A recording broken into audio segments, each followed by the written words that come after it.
Good evening, everyone. Welcome back to Real Reds Talk, a fan channel that celebrates authenticity and fan culture. We've got an update, a big update on the stadium today that we definitely want to get into. We've got some stuff on Tyrell Malacia and Rasmus Højlund, and also something that I think Sam will be interested in towards the end in terms of what we've been doing with like the youth structure and the signings and scouting.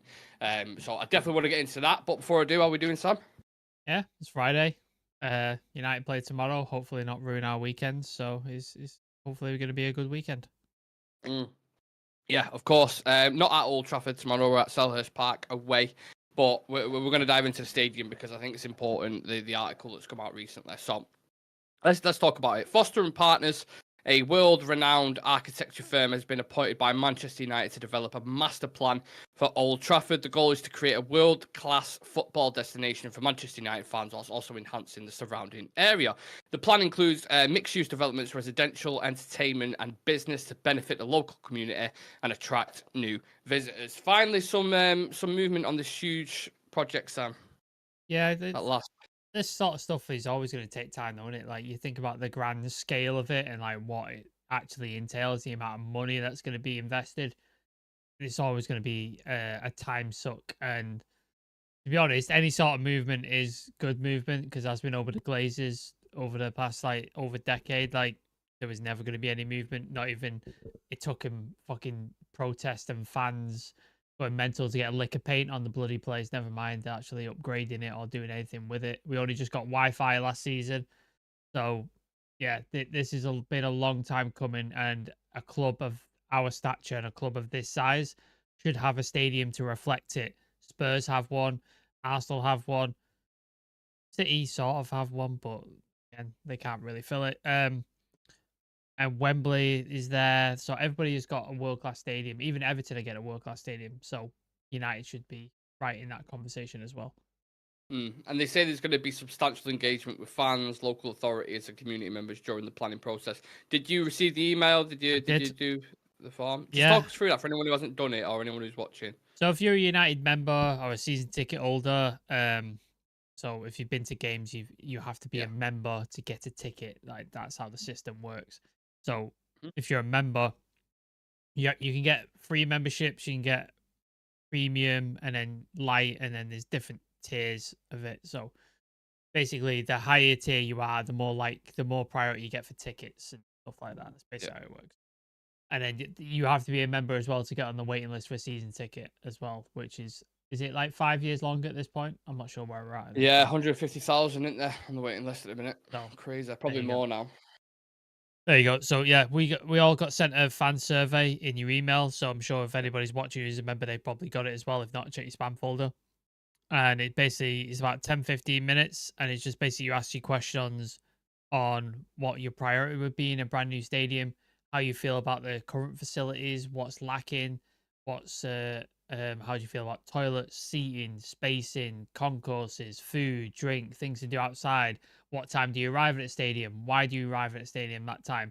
How do you feel about the transport links to the stadium? It basically covers all bases basically, and you just basically put your experience, put where your priority and like what things you would include in the new stadium or in a revamp, and then you would then there's like room for comments where you could like expand on your questions and what you've selected and why. You know, there's two things I would add into that, and I forgot to put it before. Well, one just a joke saying like get a bigger tram because well, you know when you on the way back you're just sniffing someone's neck, aren't you, for the whole way? It's busy as fuck. But also, you know them scooters that we see in the Lime scooters everywhere, the electronic ones. I think they'd be good near Old Trafford for people who live local. You know what I mean? Just kind of rather than wait for a bus or a tram. I think that'd be good. Just having kind of them scattered about, maybe. Well, there was talk of opening because there's a disused train station underneath the South Stand. Is it South Stand? I think. Behind it's Bobby Charlton, isn't it? Yeah, Bobby Charlton. Yeah.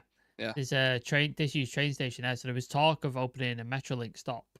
If you're not from Manchester, Metrolink is like the tram that goes all over Manchester and outside of Manchester. It goes to like the Trafford Centre, it goes to Oldham, it goes to Aldershot, it goes everywhere. There was talk of turning that into a Metrolink stop, which would be quite handy Because then you'd have that right outside the stadium, and then you could have the Old Trafford one at the Split cricket traffic, stadium, and then you've got isn't the it? one at Wharfside, so it sort of splits people up, so every tram is not absolutely rammed to the fucking rafters, which it is Mm. on like when getting home, especially like the getting there is not too bad. Like normally when I go there, it's fine. It's getting home though is hell on earth. So yeah, transport would be a big priority for me. Yeah. The expanding this article, they say the stadium design itself is not part of the phase, but will be a key element, sorry, in the overall master plan. Foster and partners will ensure the project aligns with Greater Manchester Combined Authority's objectives for urban development. Lord Foster, apparently a Mancunian and leader of Foster and Partners, expressed excitement about regenerating Manchester with this project. And Colette Rocher says United that the development will provide a world-class stadium experience and broader entertainment and leisure facilities.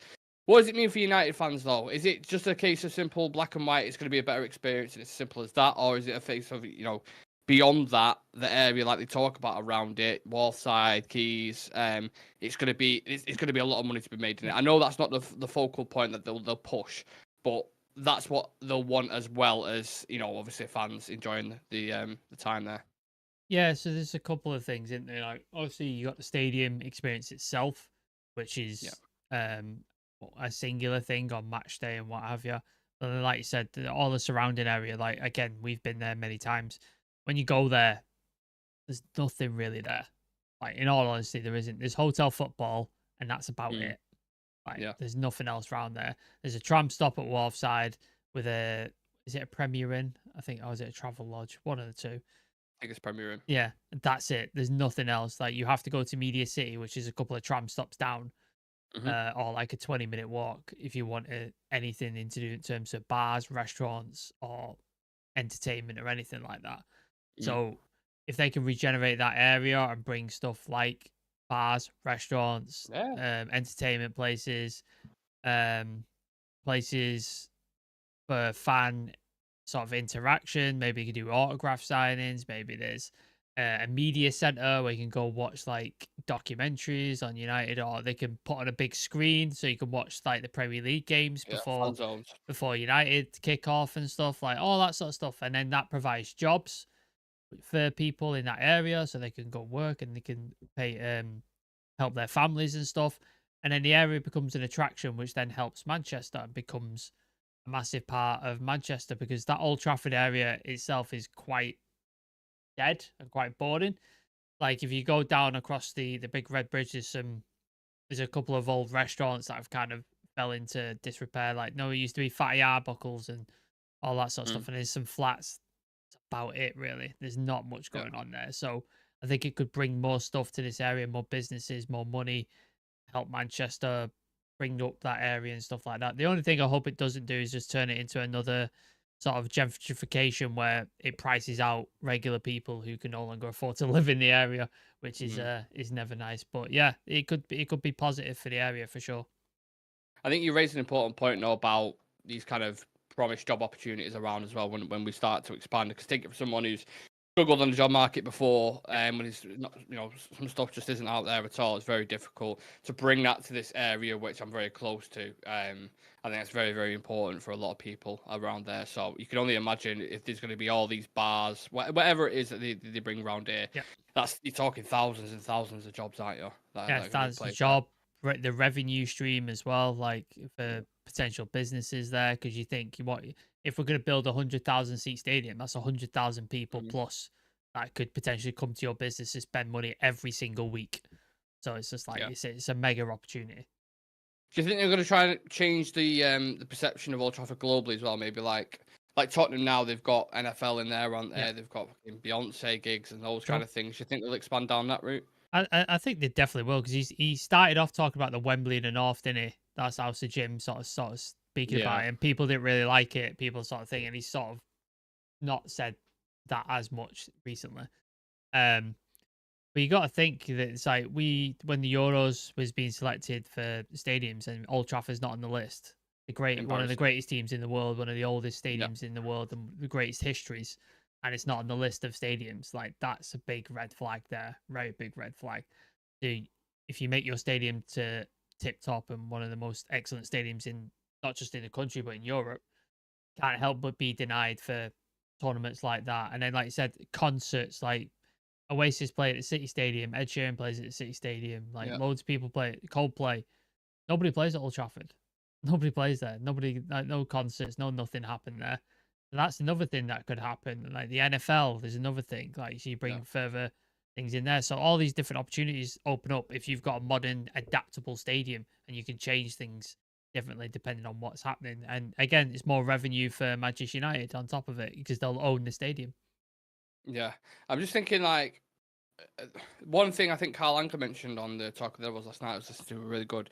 He was like, one, how's it going to be paid for? Because they're still kind of finding solutions for that, aren't there? To, is it going to be Sir Jim Ratcliffe or is it going to be other funding?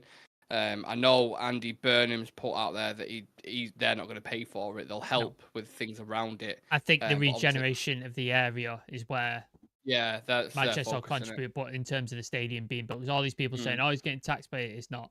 They're not funding it. It'll be a sponsorship deal, or it'll be out of their pocket. And also take into account as well the transfer markets and things like that. If I remember Gary Neville and Jamie Carragher arguing over it years ago when Tottenham were getting their stadium done, and they was like, "Why can't they spend this money? Why have they not gone for that player?" And it's like, "Well, they're paying the stadium off. They've got a big chunky, mortgage on the stadium there that they've got to pay." Arsenal did the same thing when they moved to Emirates. Remember when the Wenger, like, they couldn't spend that much money. I think they were like averaging like 30 mil spend a summer because they were paying off the stadium.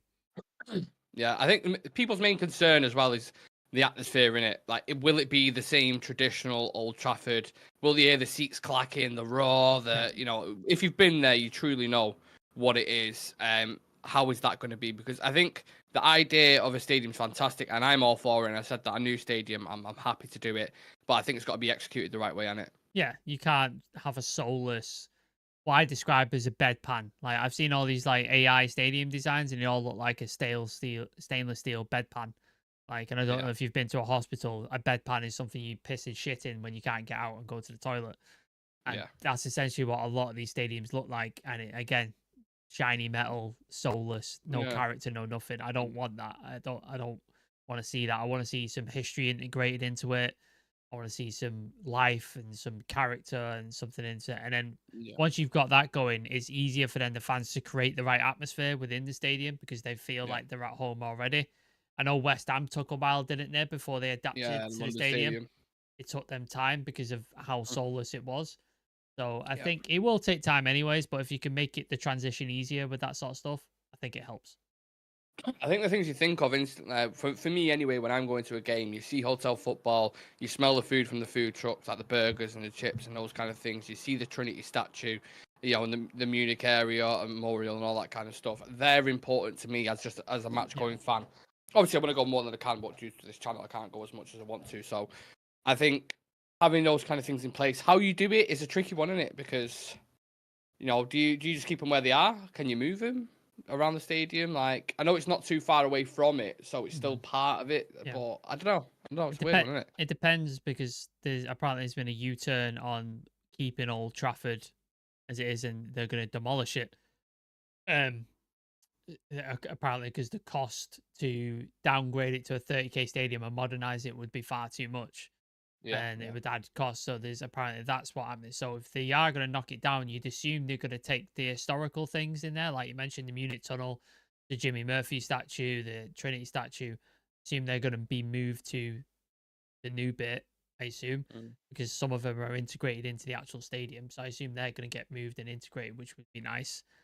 And then maybe you could build in even some new stuff like I know you've got some people in there like Sir Alex, the Trinity and stuff like that, but I'm sure there's other people I think deserve to have statues on there that you could build into the new stadium as like this is the new start.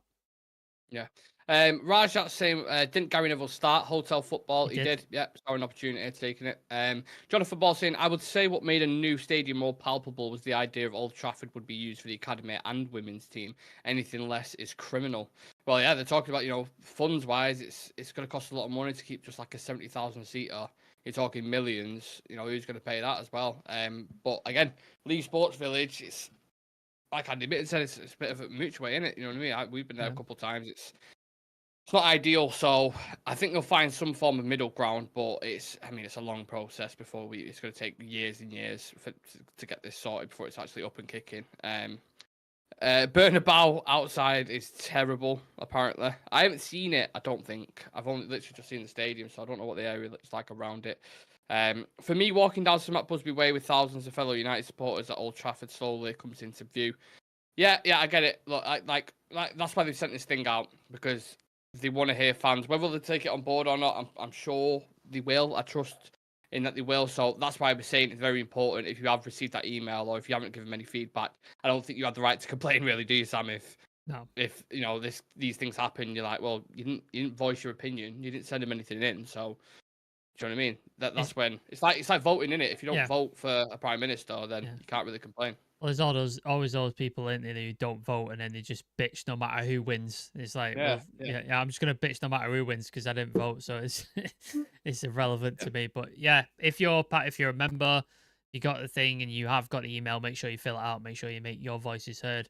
Whether they listen or not is up for debate. But if you don't make your voices heard, then it's not gonna you're not gonna get your say. So make sure you do it.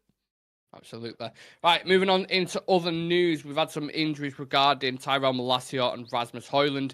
Malacia is stepping up his comeback following a spell on the sidelines as he took part in a warm-up part of Friday's training session at Carrington. Malacia joined in with the rondos before later continuing with an individual session. Rasmus Højlund has also been included in the squad to face Crystal Palace tomorrow, Sam. So some nice bits of news there coming in recently. Lindelof is back as well. He's back in as well, so that'd be good to have some backup and some rotation in there. But yeah, in terms of like Rasmus Højlund coming back, it's like, how does he fit in this team now? Because obviously with Xerxes, you see the way we're playing. He's dropping deep, he's linking up. I think he's doing really, really well.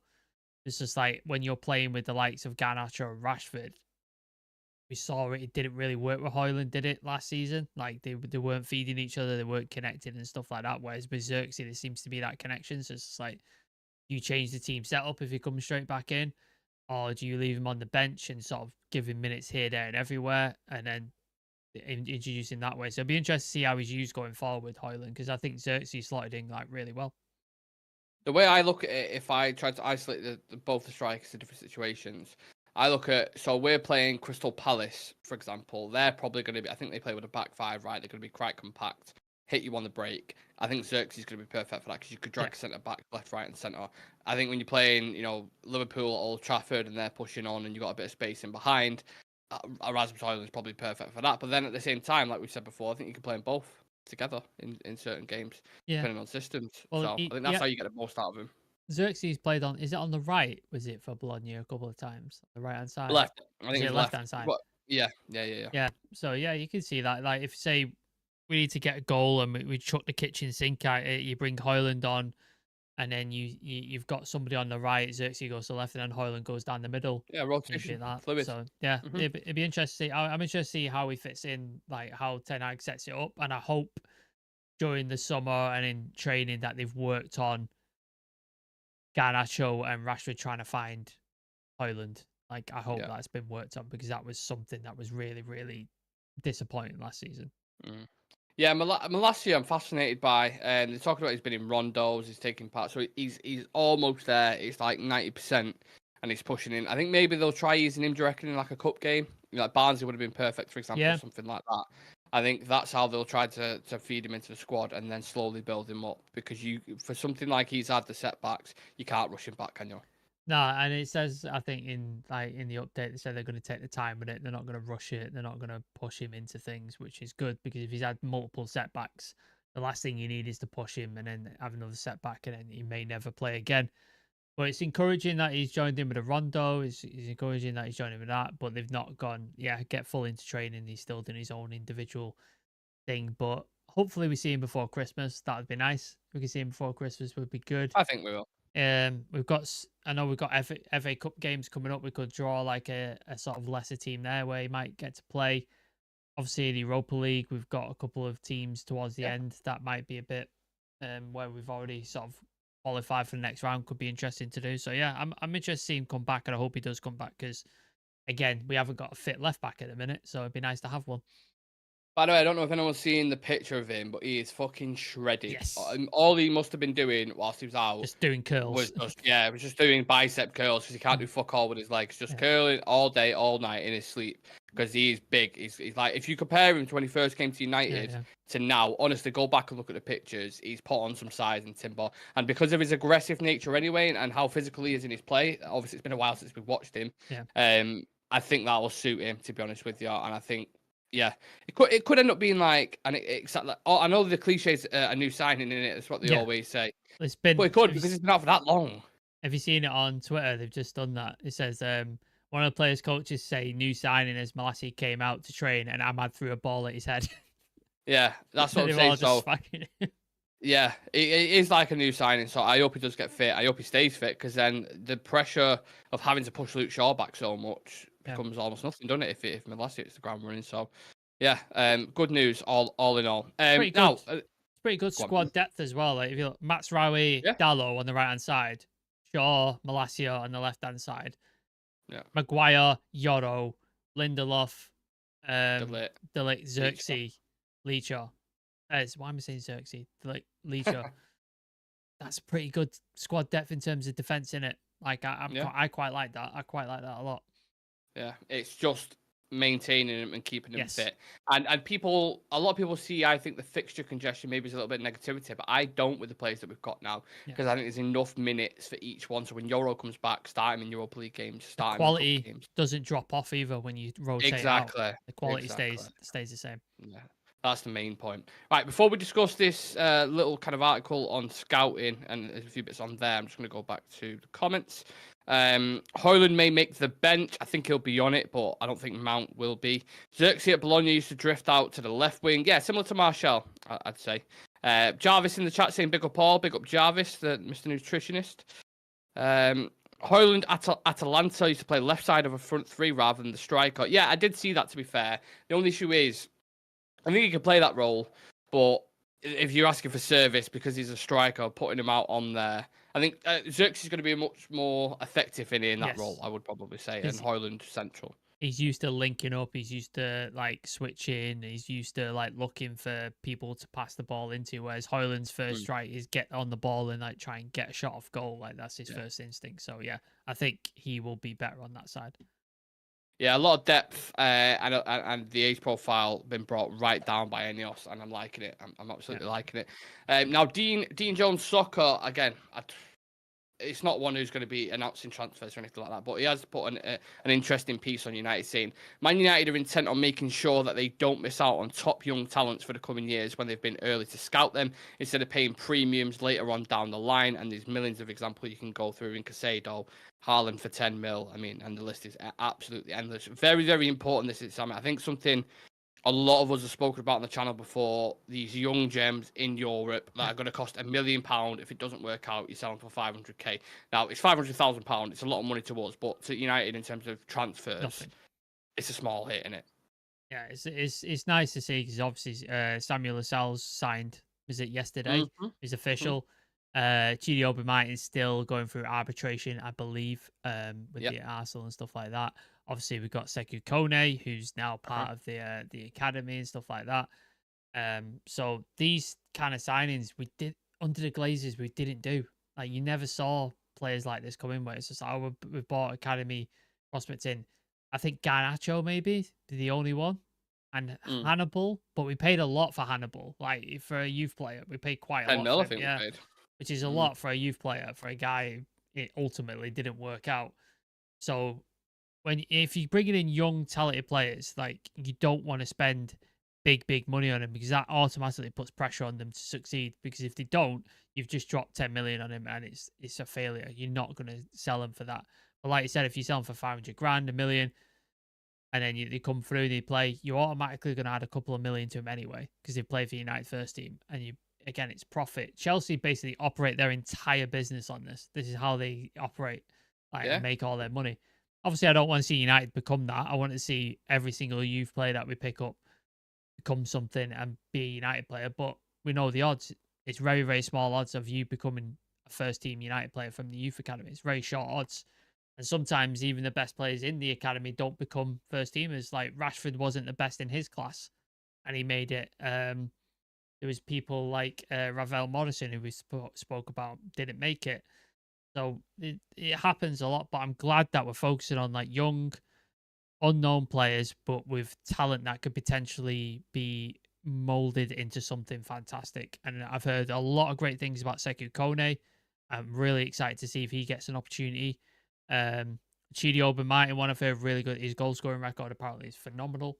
So I'll be interested to see what he gets. I don't know much about this Samuel Lascelles guy, if I'm honest. I've not looked into him at all. So be interested to see what happens there. And then we've got the kids who we've already had and brought through: Toby Collier, Harry Amas, obviously Kobe Mainu's in part of the team. And then there's a bunch of other players like we spoke about on our youth review show, Shea Lacey, who's ready to go. He's coming back from an injury. So yeah, I'm excited, man. I'm really, really excited to see all these young players and see who breaks through and how long until they sort of come through the system. Yeah, and the difference, the gap jumps as well, doesn't it? So, for example, we sold Zidane Iqbal for £1 million, wasn't it? Yeah. I'm not saying he wasn't a talent, but if you do the right scouting and you progress him the right way, maybe that £1 million turns into £10 million. And then for PSR and on the books, it just looks a lot better, doesn't it? When you make them kind of sales up. And that's actually had a big kind of say, selling even ones like Palistri, Hannibal, they all add up, including the wages as well. We always talk about amortization, don't we? So really important, and they're looking at that side of it, not just from a business sense, but for the squad in general. United's always been about youth and bleeding them into the team and creating superstars like we are doing with, like we said, Kobe Mainoo, Ahmad, Garnacho, and the list is on and on and on and on and on. So long may it continue. Look, it's the weekend, guys. So make sure, if you haven't done it already, and get yourself ready for the football this weekend. Sorry. Me, Adam, and Shreyas did the Premier League predictions at 12 o'clock today, so go and check that out and get your predictions in the comments. We've got some fascinating games on this weekend and a tricky piss? Tricky piss? You got a tricky piss. A tricky fixture, I went to say, at Palace. Sorry. So yeah, it's gonna be an interesting one. I'm gonna be live for that. I'm doing a watch along, and then me and Sam are gonna be live for the review. I'm having brain farts left, right, and centre. Live for the review after the game, of course, as always. So hopefully to see you guys in there. Random guy, hello everyone. Just passed my first 4 exams, feeling great. That is fantastic news. I'm buzzing for you, mate. Congratulations, random guy. You deserve it, mate. Genuinely. Medical, right? Have I got? Is he a doctor? Right there? Is he a doctor? I think so. Oh, random guy. Something around there. Random guy. So we've got a doctor, a nutritionist in the sorted. Chat. We're living forever, lads. We are. Forever. Yeah. Any advice you have, leave it in the chat always. If we can get, is anybody got a doctorate in psychology? Because I could do with a therapist. That'd be good. Yeah. So we'll have the 3 horsemen. We'll have psychology. We'll have the actual doctor, and then we'll have a nutritionist. And I think we're fucking sorted, then, aren't we? Nice. Happy days. What a community. What a good way to leave it as well. Thank you very much, everyone, for watching. Just a short show tonight because the news is quite. My mum, Rash, just said. The news is quite slow, but obviously we have to discuss the stadium and Malacia and Hoyland as well. So appreciate you guys. Enjoy your weekend, whatever it is you've got planned, and come and join me for the watch along tomorrow. I'll see you there at 4 o'clock because I think kickoff's 5. So yeah, we'll have all the news there. I think 5:30 kickoff. So 4:30, yeah. Come and join me at 4:30, and I'll be live. Appreciate you, and yeah, cheers, Sam. Let's end it there. Check out the Crystal Palace preview me and Nick did. If you want to prepare yourself for the game, that is on the channel. Please do go check that out and follow all the socials. They're all in the description. Yeah, legends. Take care.